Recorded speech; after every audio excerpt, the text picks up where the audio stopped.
Swayam Prabha. Digital India. Educated India.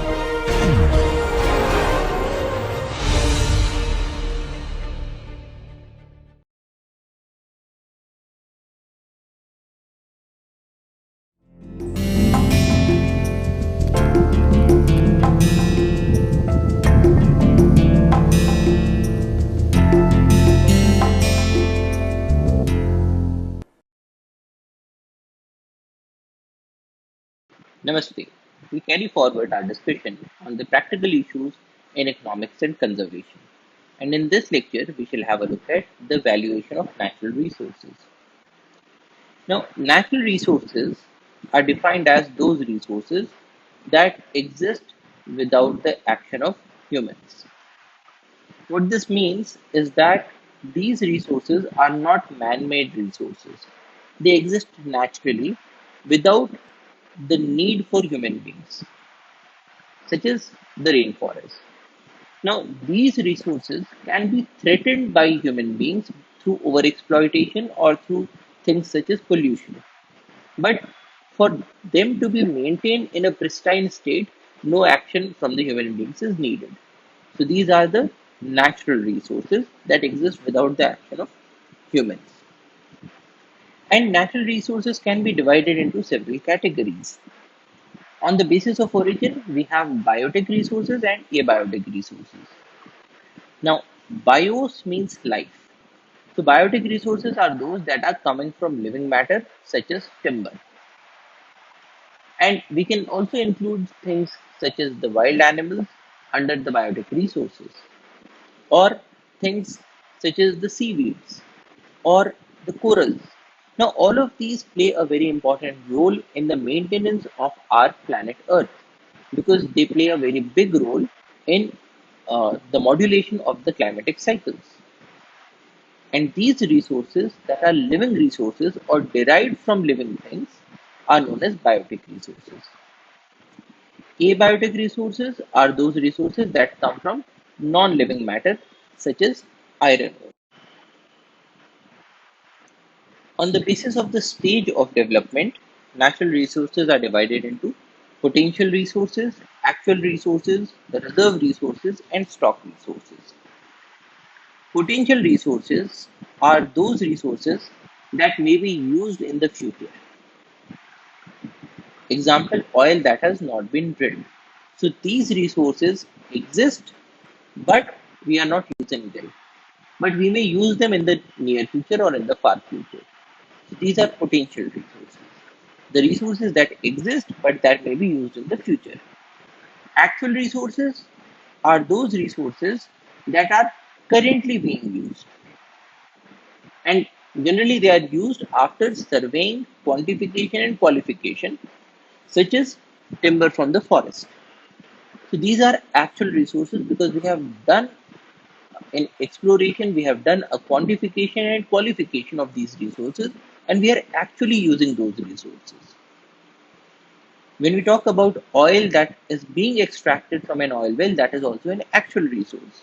But if we know that there is oil somewhere, but we are not using it, but we can use it in the near future whenever we require it, then we say that it is a potential resource.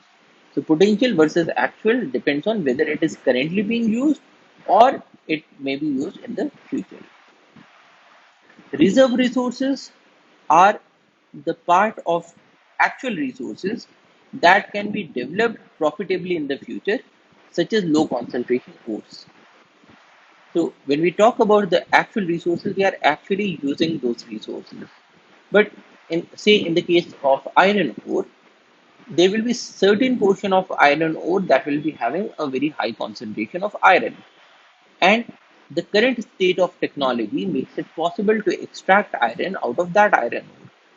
But there could also be certain other iron ores that are also getting extracted, but they do not have a high concentration of iron.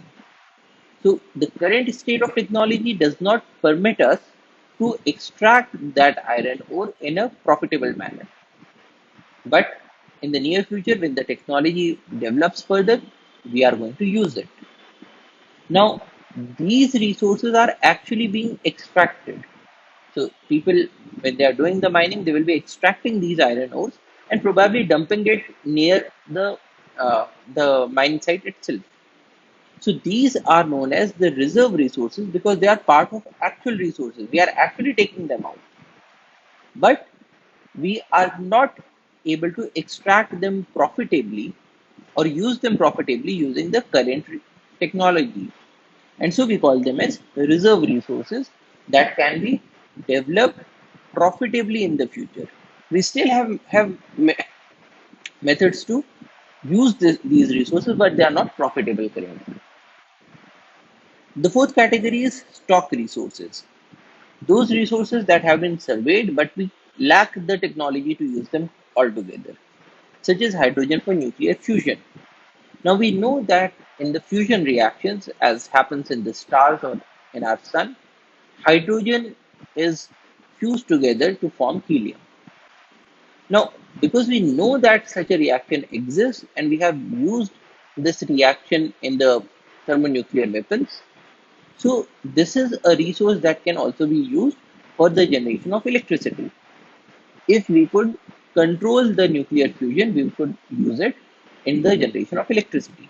But currently, we do not have the technology to do that. So even though we know that we have plentiful of hydrogen in the water in our oceans, we currently lack the technology to do this fusion reaction in a controlled manner. And so we will call them as stock resources. These are resources, and these resources have been surveyed. So we know how much of hydrogen we have, but we lack the technology to use them. Similarly, on the basis of renewability, we have renewable resources and non-renewable resources. Renewable resources are those resources that can be replenished naturally, such as sunlight. Now, what happens in the case of renewable resources is that the natural processes ensure that we will continuously get these renewable resources. Things such as forest. Now, in the case of a forest, if the extraction is done in a sustainable manner, we do not do an over exploitation of the forest, then what happens is that the trees will produce seeds. These seeds will fall down, they will germinate, and they will produce the next generation of trees. And so these are renewable resources that get replenished naturally. On the other hand, we have certain non renewable resources, those resources that either form slowly or do not form at all in the environment. So the process is so slow that it is as good as that these resources are not being produced at all now. Things such as coal or petroleum. Now it takes millions of years to produce coal or petroleum under conditions of high temperature and pressure. Now, the rate of the formation is so slow that if we use up the coal and petroleum that is with us, we will no longer have any more coal or petroleum. And so, resources such as these are known as non renewable resources. They are not renewing themselves naturally, they are not replenishing themselves. And so, we have to be extra careful whenever we are using these resources. Now, when we talk about resources, we also do an economic valuation of resources, which is, suppose you have a forest, you may ask the question, what is the value of this forest?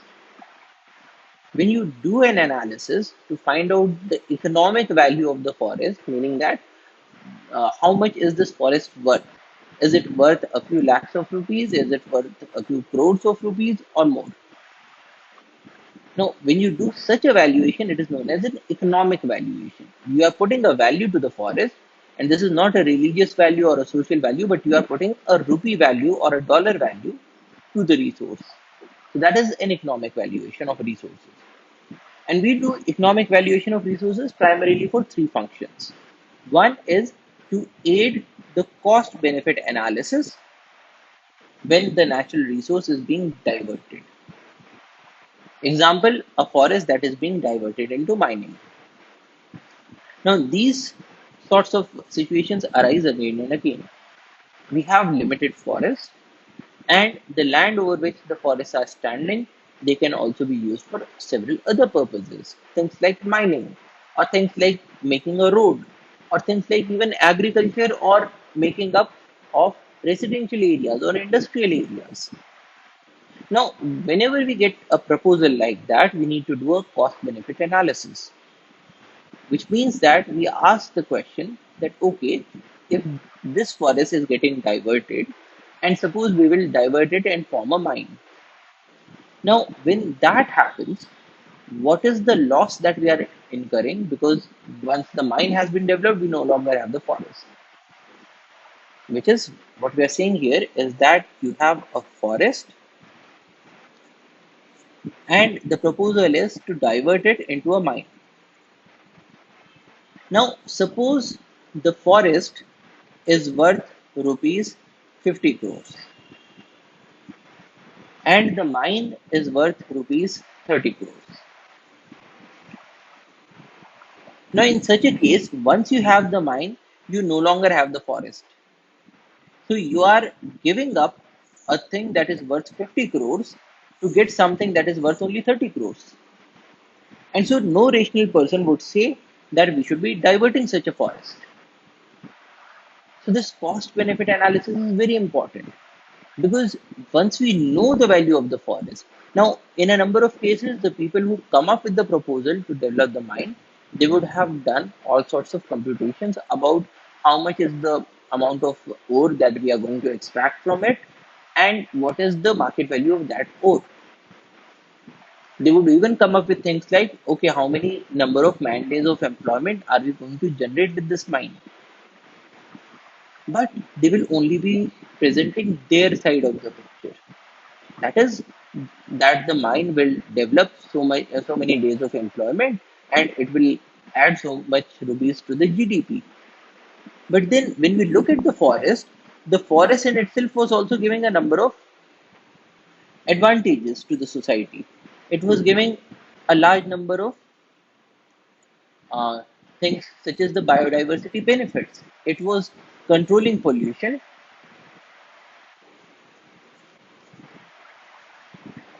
It was making the rivers flow. It was a storehouse of biodiversity. And this biodiversity is very important whenever we get a new disease, for instance. Because if there is a new disease, you have to look for a cure. And in a number of cases, we get cures from the secondary metabolites that are there in several plants. So, if you have the plants, you can extract the secondary metabolites and probably in a short while also make them chemically. But then to test these chemicals, we need these chemicals. And these chemicals will only be there in the plants. So a storehouse of biodiversity is important because we may use these bioresources in the near future or in the distant future. Now, when this forest is diverted into mine, all of these things and probably a lot more are gone.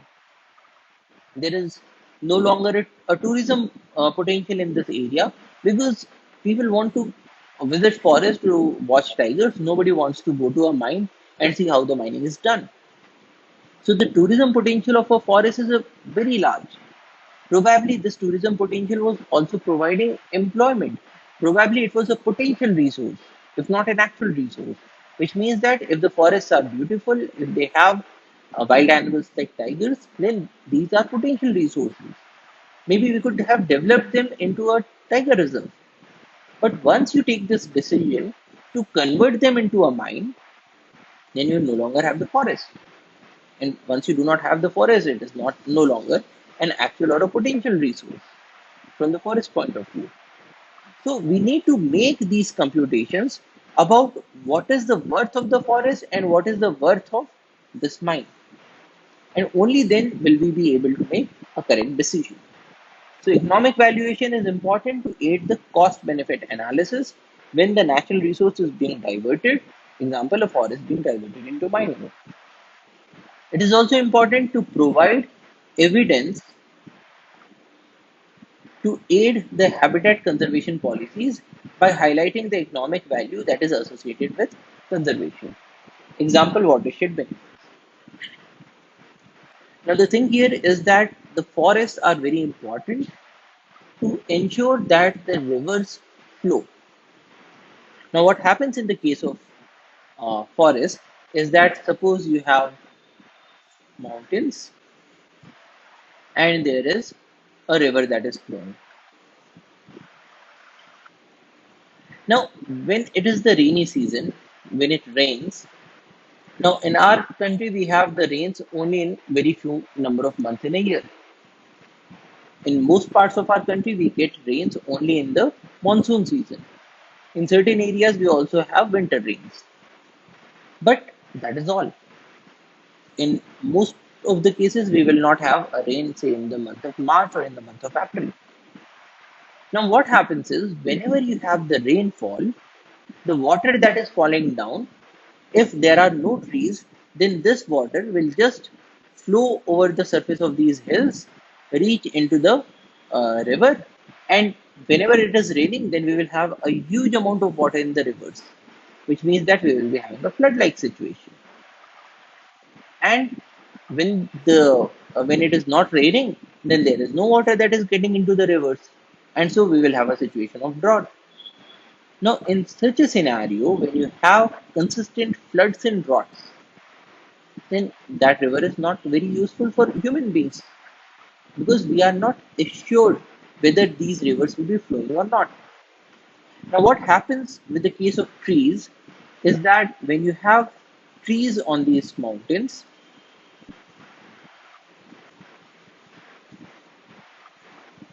then these trees act as stoppages for the water that is coming down in the form of rain.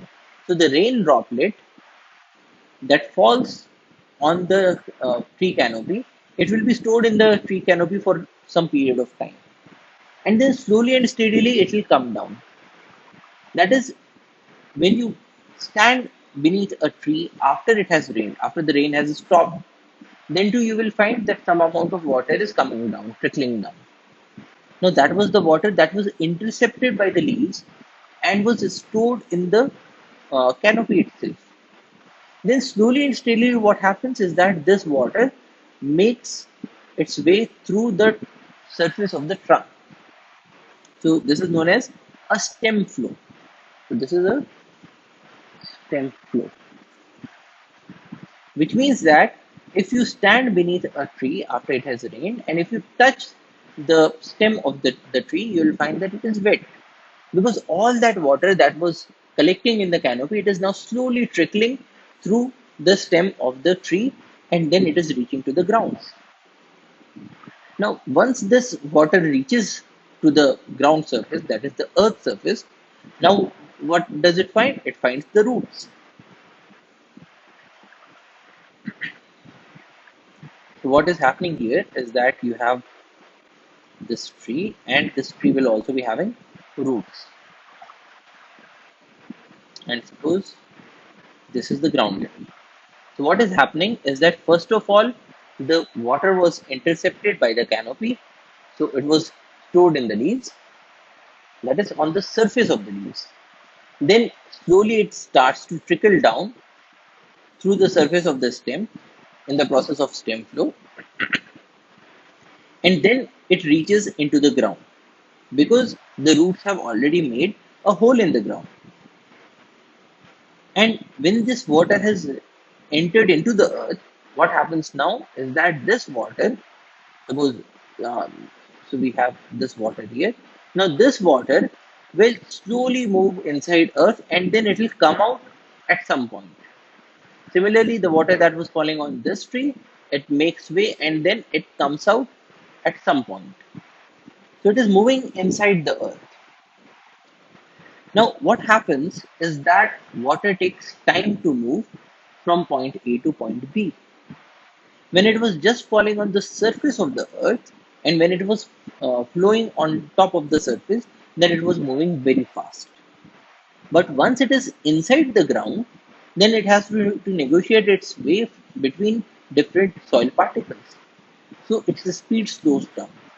So what happens now is that the water that uh, started here will probably take, say, 4 months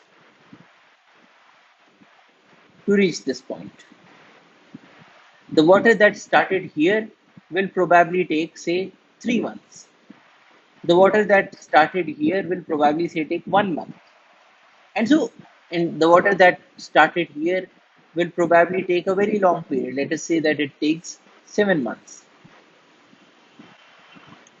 So, what is happening through this process is that the water that is falling on the ground, it does not move very rapidly into the streams and slow.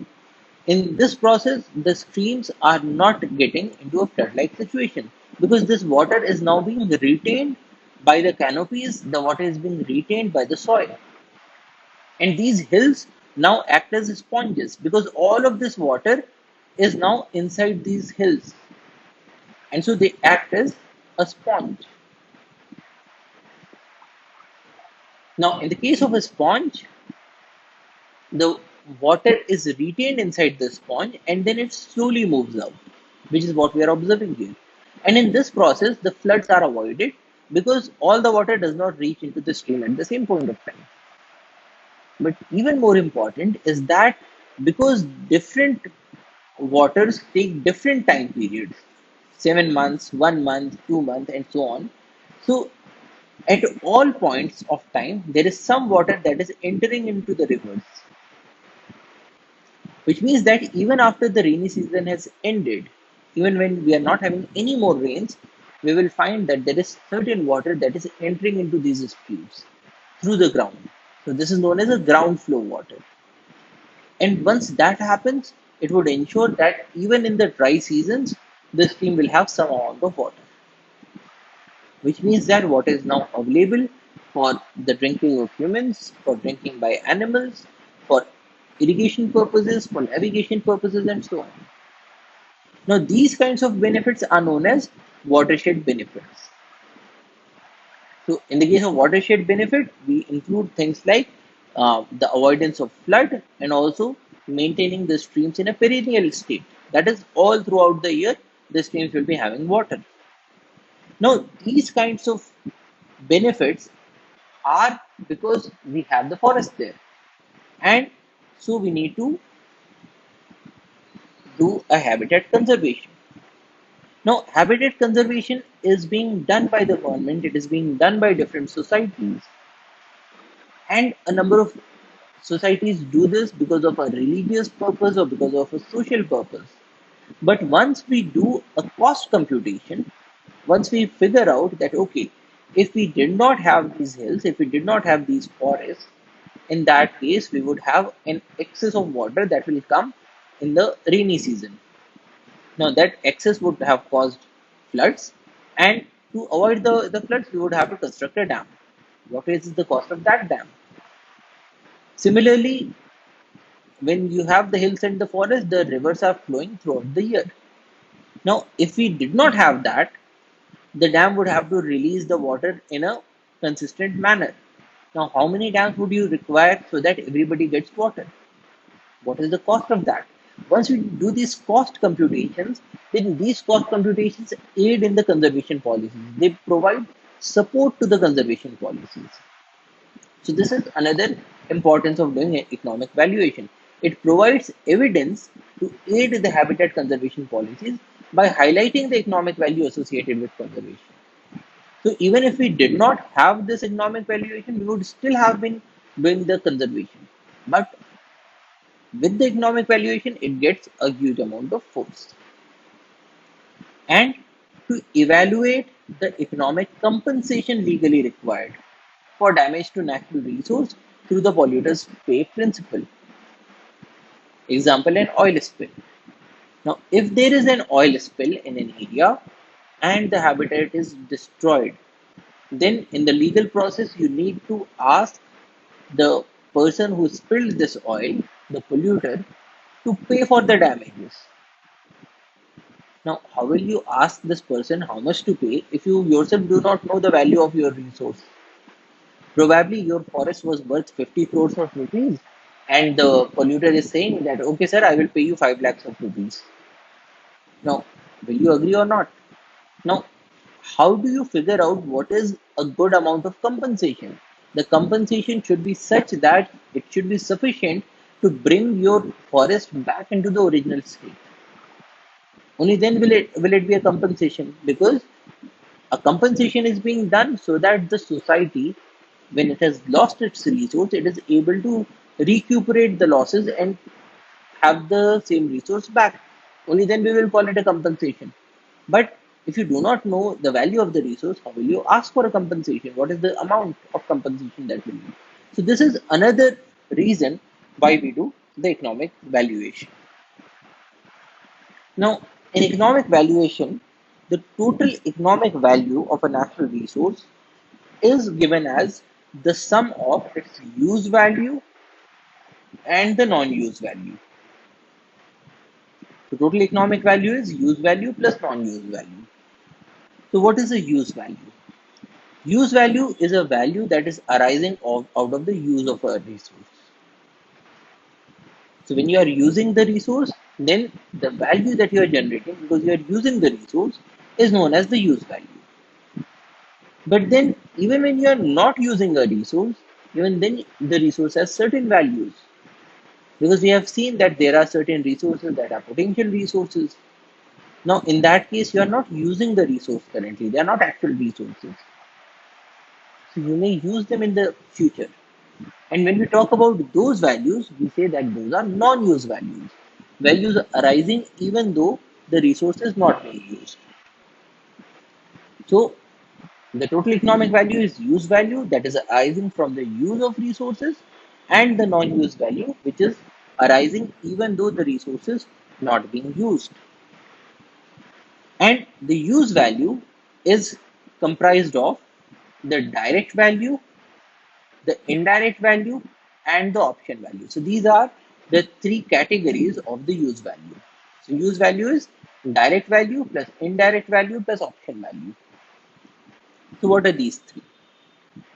Direct value comprises of consumptive and productive values and non-consumptive values. That is what we are saying is that direct value is consumptive value plus non-consumptive value. Now this is a use value. We saw here that the direct value is a use value. So these values are arising because we are using the resource. Now we can use the resource in a consumptive manner or in a non-consumptive manner. When we say consumptive manner, we had seen in an earlier lecture that there are certain resources that are rival in consumption and there are certain resources that are not rival in consumption. So here, in the case of consumptive values, we are talking about those values that are rival in consumption.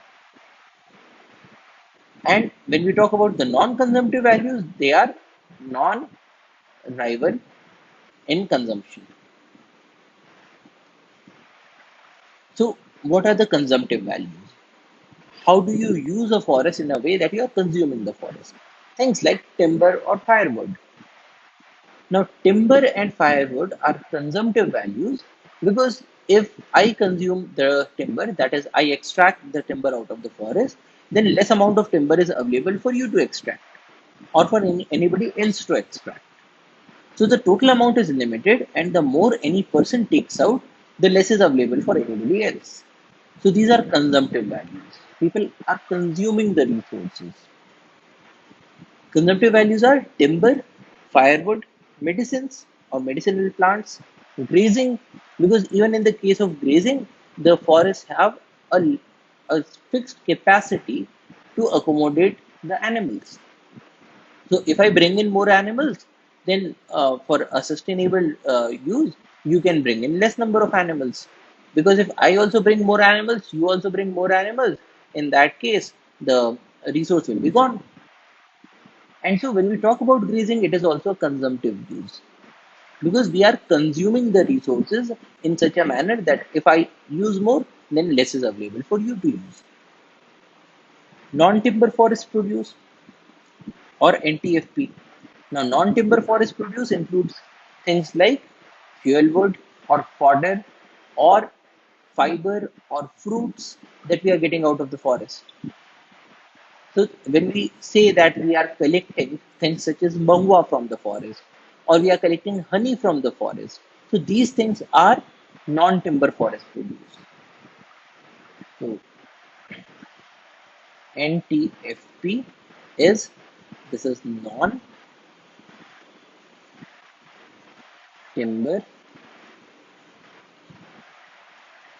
forest produce. So this is a forest produce that is not timber. So everything that is other than timber is a non-timber forest produce. And here we include things such as honey. Now, honey is a forest produce because we normally collect honey from the hives that we find in the forest. So this is a forest produce, but this is not timber. Similarly, we have a large number of fibers that we collect from the forest. We have a number of medicinal plants that we collect from the forest. There are a number of aromatic compounds or aromatic oils that we collect from the forest. We also have things like mushrooms that naturally grow in the forest and we collect them from the forest. So all of these things are non-timber forest produce, and these are all consumptive values of the forest. Because if I consume more of the honey, if I extract the honey, then less honey is available for anybody else to extract. Water. Water is another consumptive value that we derive from the forest. Non-consumptive values include things like recreation or ecotourism. Now, in the case of recreation or ecotourism, it is a non-rival in consumption, which means that if I go to the forest and if I watch a tiger and I feel happy about it. Now, here I'm using the forest to see a tiger. So this is a use value. And I'm directly using the forest. So this is a direct value. But when I see the tiger, then it does not reduce the value of the tiger. So when you see this tiger, then the quantity or the quality of tiger has not gone down because I have seen it before. So this is a non-consumptive use. So things such as the recreational purposes. If I go to a forest and I find that this forest is very beautiful and I enjoy the surroundings, I enjoy the peace and tranquility in the forest that I am seeing. And when you come to this forest later on, then if I have not used the forest in a way that if I have not littered into the forest, if I have not spread waste into the forest, then there is no change in the value. And when you go to the forest later on, you will also enjoy the forest. So things like ecotourism or recreation are non-consumptive values. Similarly, we have education and research. So if I go to the forest and if I do a research project about, say, how does tiger regulate the population of deer, I do this research. Now, when I do this research, I'm just going into the forest and I'm counting how many tigers are there, how many deer are there, when do they hunt, how do they hunt, and so on. Now, in this process, I am neither reducing the quantity of tiger or deer, nor am I reducing the quality of tiger or deer. Now later on, suppose you come up with a with another research proposal that how does tiger regulate the growth of, say, sunbirds in the forest. So when I have used the forest to do my research work, it has not reduced the quality or quantity of the forest for you to use it as a research uh, area. So this is again a non-consumptive use of the forest. Similarly, human and wildlife habitat. So, if I am using the forest as a wildlife habitat, or if I am using the forest as a human habitat, so if there is, say, a rest house in the forest, I go into the forest and I use that rest house because it has a very beautiful surroundings. Later on, if you go into the forest, you stay in the rest house, then it does not matter whether I have stayed before or not, as long as I'm using it sustainably and I'm not destroying it. So these things are known as the non-consumptive values that we derive from the forest. And direct value is the sum of consumptive values and the non-consumptive values. Because in both of these, whether we are talking about consumptive usage or non-consumptive usage, we are using the forest directly. There are also indirect values that we derive from the forest. Indirect value means that we are still using the forest, but the values that we are deriving out of it are indirectly. We are not directly deriving these values. So this includes things like watershed benefits, including agricultural productivity, soil conservation, groundwater recharge, regulation of stream flows. So we have seen before that the watershed benefits that the forests provide, they lead to protection of soil, they lead to availability of water throughout the year. But when somebody gets an enhanced income because of the presence of soil and because of the presence of water throughout the year, this person will not say that I'm getting this value or this amount of money because of these forests. Because they're not directly using it. It does not come to their mind that they're directly getting these values. But they are still getting these values indirectly. It includes things like ecosystem services, nitrogen fixation, waste assimilation, carbon sequestration and storage, microclimatic function. Now, all of these things are also indirect values that people are deriving. Because of the presence of forest, the climate is kept much more moderate. The global climate or the global warming is kept in under check.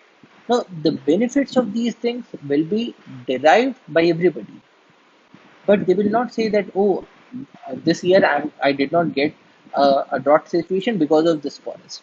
Just does not come to the mind, but it is still a value that people are deriving indirectly. Or things like evolutionary processes, such as global life support and biodiversity. Now, when we talk about the organisms that we have on Earth and we are deriving values from different organisms, these organisms also require a place to live. When we talk about polar bears, when we talk about tigers, when we talk about leopards, leopards require a place to live. Now, we derive a benefit out of seeing a tiger, but then the forests are the areas that provide it with a habitat. The forests are the areas which provided an opportunity for a tiger to evolve into what it is today. So these are also benefits that people derive indirectly. So these are the indirect values. And we also have the option value. It is an option for the future direct and indirect use of biodiversity. Now, what is an option? Suppose there is a forest and we have got two options. One is that we can go into the forest, we can cut all the trees, extract the timber out. Now, that is one way of using this forest.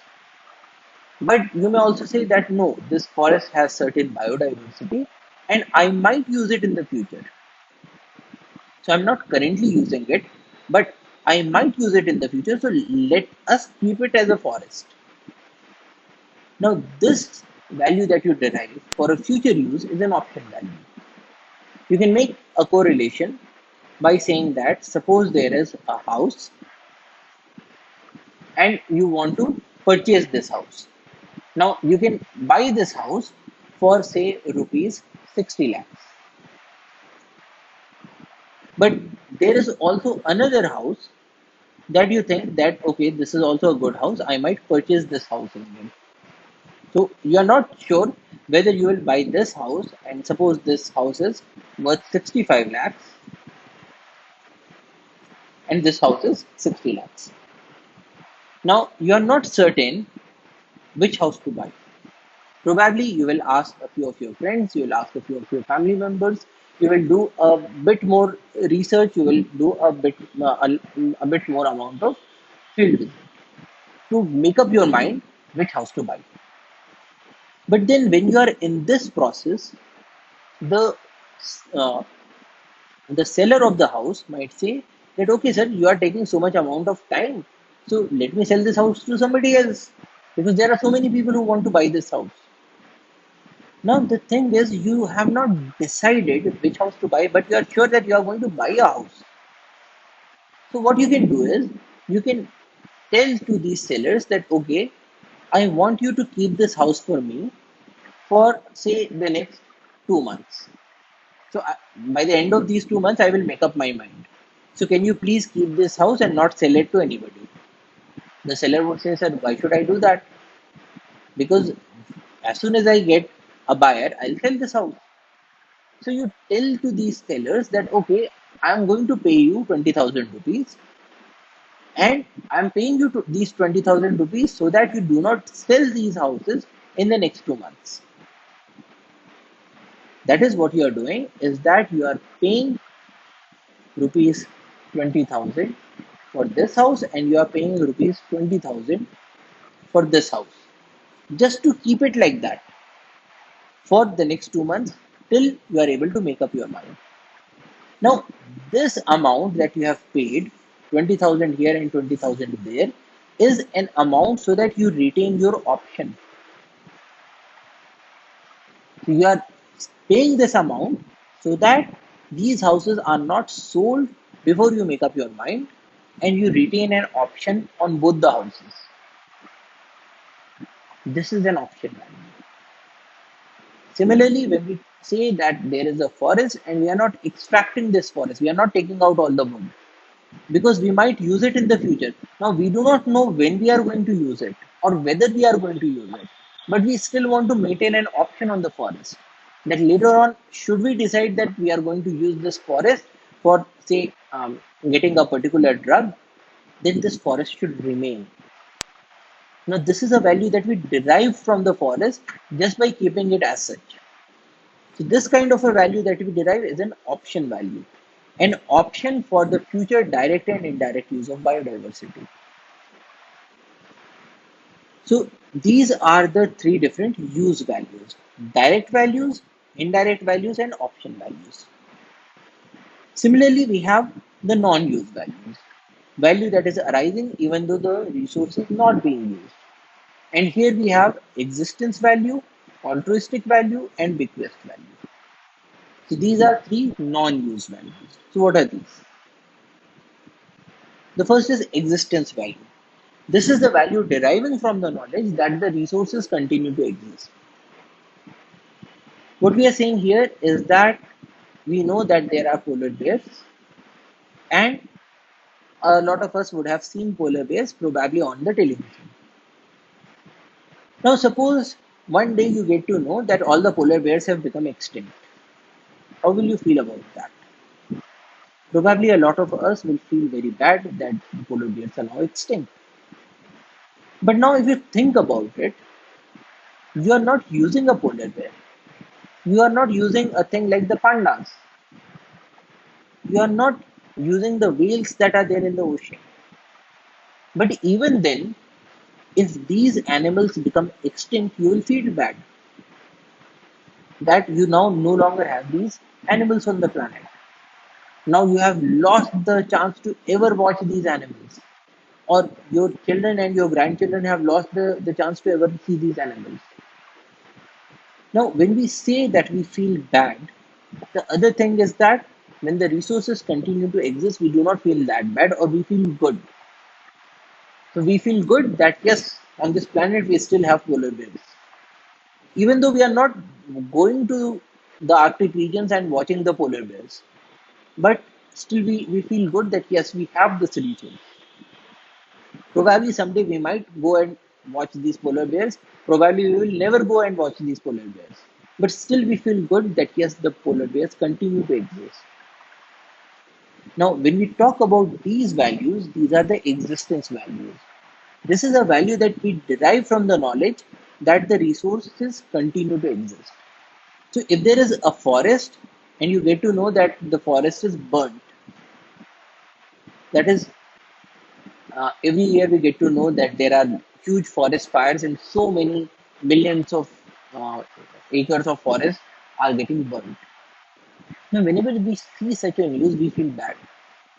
Or the other way around is, if these forests had continued to remain as it is, we would have felt good. So the value that we derive just because the forests continue to exist is the existence value.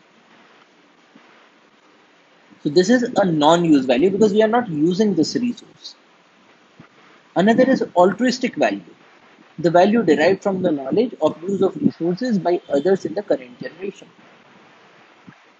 So when we find that there are rhinoceros in the Kaziranga National Park, And because there are rhinoceros in the Kaziranga National Park, so many tourists visit Kaziranga National Park. And because they visit, so people in the surroundings they get employment.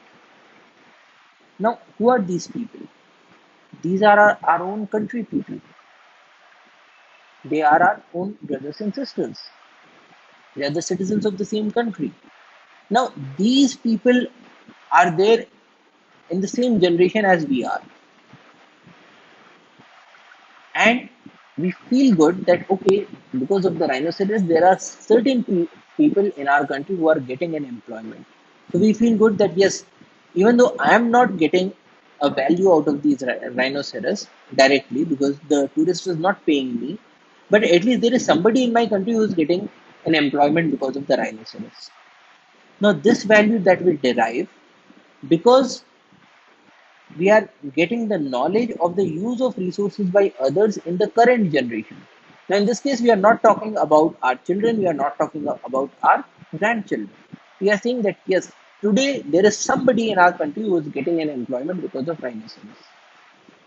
Now, this kind of value that we derive because we are feeling good that there is somebody who is getting employment, this is known as altruistic value. Now, this is a non-use value because we are not using those rhinoceros. But we still feel good that yes, there are certain people in our country who are getting an employment, who are using these resources. So this is an altruistic value. And when we leave these values for our offsprings or future generations, then we will say that we are having a bequest value. So bequest value is when you ask the question that okay, today if I am generating a waste, today if I am polluting the environment, what am I leaving for my children and for my grandchildren? So everybody wants to leave the world in a better place for their children and their grandchildren than they are currently living in. And when we have this kind of a thought, when we say that okay, we we are leaving these forests for our children and our grandchildren, we are ensuring that we still have tigers so that our children and our grandchildren can watch tigers. When we have such kinds of thoughts, then the value that we derive because we have tigers for our children and our grandchildren is known as a bequest value. So this is another non-use value. Now, given that we have so many values, we can now talk about the methods of valuation. How do we put a rupee value or a dollar value to all of these different values? So there are three accepted approaches for valuation of the natural resources. The first one is known as market prices or the revealed willingness to pay. In the case of market prices, we have three main methods. One is the market price method, the hedonic pricing method, and the travel cost method. The market price method asks the question that okay, if we use these different values, what is the market price for each of these?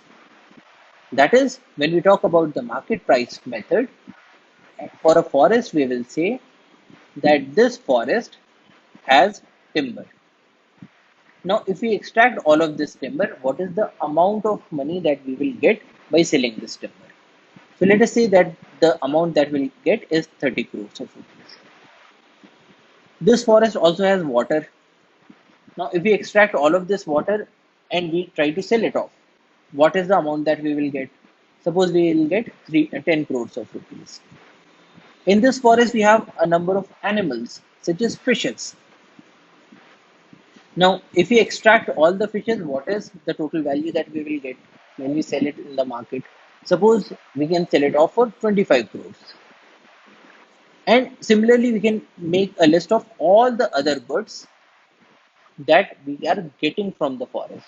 And what we are asking is if we extracted all of these out and if we sold it in the market, what is the price that we will get? Suppose everything else is going to give you 15 crores.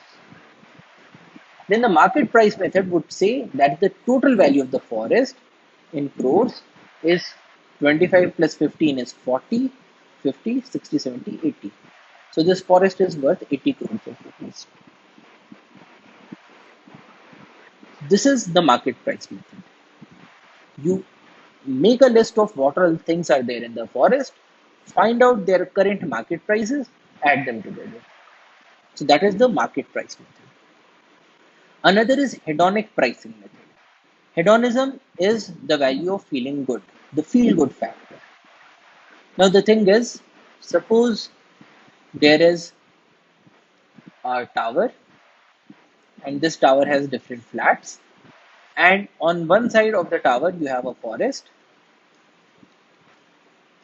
on another side of the tower you have a road.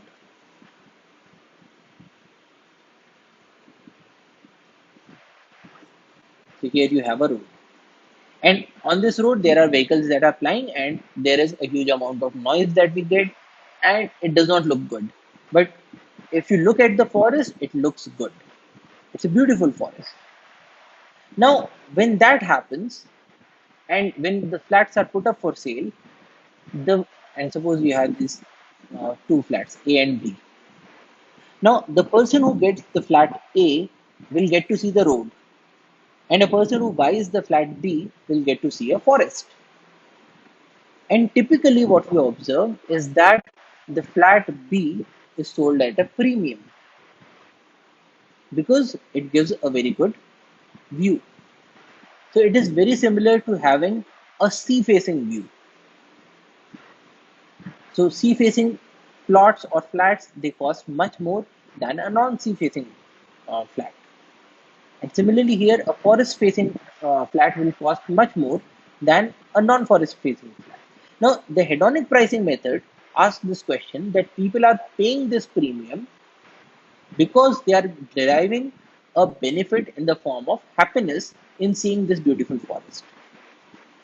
And so, if we did a computation of the prices of all of these and the prices of all of these, the difference is because these portions are towards the forest.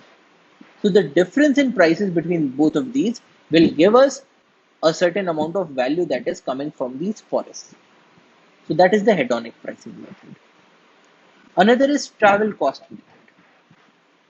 Now travel cost method is based on the idea that people put a value to things, and if the price is less than the value that they are putting, only then will people be purchasing that particular item.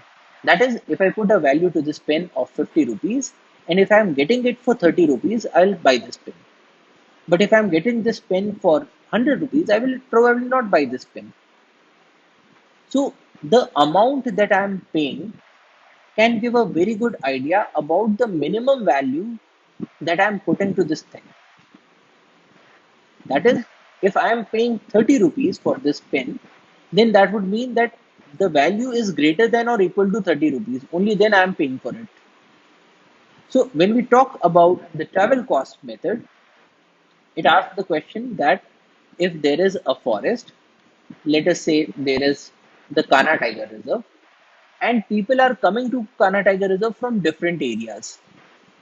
So let us say that there is a person who is coming from Delhi, there is a person who is coming from Mumbai. Now, the person who is coming to this forest is spending money on transportation. This person is spending money for entry fees. This person is spending money for paying for the accommodation and food at higher prices than what he or she would have paid at home. Now, if a person from Delhi is spending say 30,000 rupees to come to this forest. A person from Mumbai is spending, say, 40,000 rupees to come to this forest. So the person from Delhi is putting a value of at least 30,000 rupees because of which he is spending this amount. The person from Mumbai is spending is putting a value of at least 40,000 rupees. And so, in the case of the travel cost method, we make a list of the people who are coming to the forest, and we make a computation of how much amount they have spent. When we add them up together, then it gives us an idea of the value that these people have put to the forest.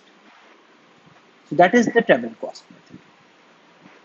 Another approach is the circumstantial evidence or the imputed willingness to pay, such as replacement or substitute cost or damage cost avoided.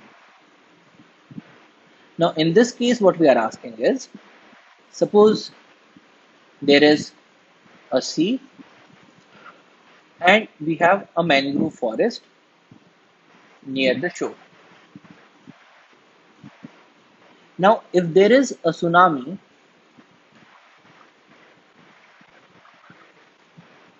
then all these areas will get inundated with water, and there will be a loss of life, there will be a loss of property.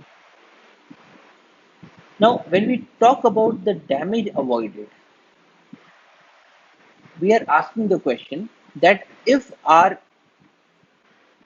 mangrove forests were not here, because mangrove forests protect against the impacts of the tsunami, they act as barriers to the water that is coming in. Now, if we have the mangrove forest, then they are protecting the inland areas. If we did not have these forests, then there would be a damage that would be caused to the inland areas. What is that damage?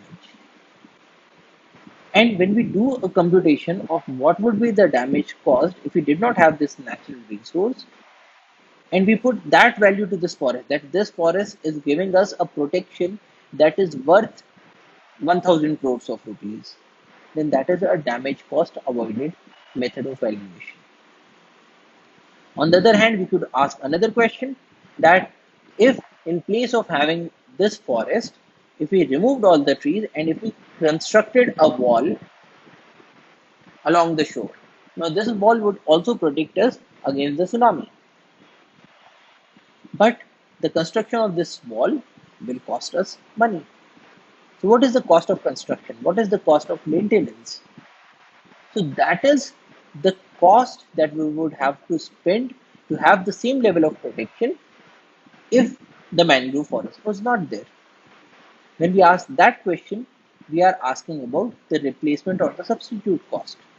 How much does it cost for the replacement of the natural product or the natural resource? If we did not have the forest, we would have to construct structures to prevent soil erosion. How much would those structures cost? If we did not have the forest, we would not have clean water, and we would have to start a plant to clean the water. What would be the cost of constructing and running that plant? So that is the cost of the replacement. So this is also a method of valuation of the natural resource. And a third method of valuation is surveys or express willingness to pay, such as the contingent valuation method. Now, in this case, you ask people the question that, okay, there is this forest, and you give them a hypothetical situation that the government has decided that this forest should be cut down.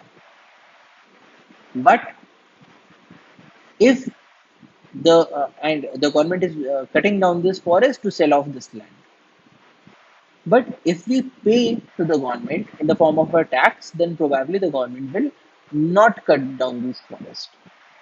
What is the maximum amount that you are willing to pay?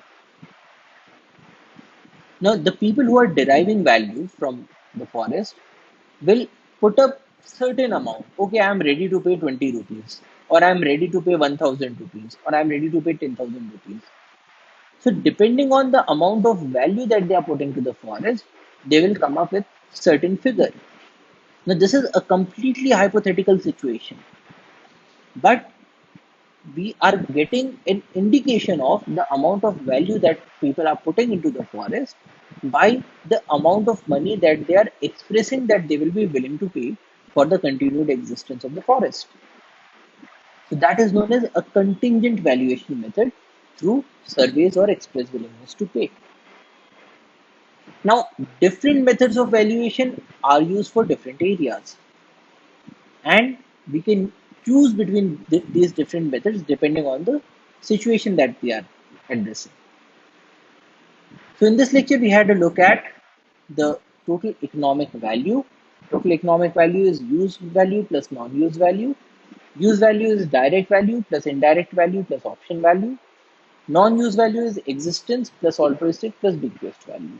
So, these are all different values that we derive from the forest, and we can make a computation of their rupee values or their dollar values by using different methods of valuation. And this is used so that we get an idea of the resource that we are protecting. We get an idea of how much will it cost somebody if this value is to be diverted. We get an idea of computing the damages, and it also helps us in reinforcing our policies for conservation. So in this case, economics is a very good tool to aid conservation because it helps us make choices in a rational manner. So that's all for today. Thank you for your attention. Jai Hind.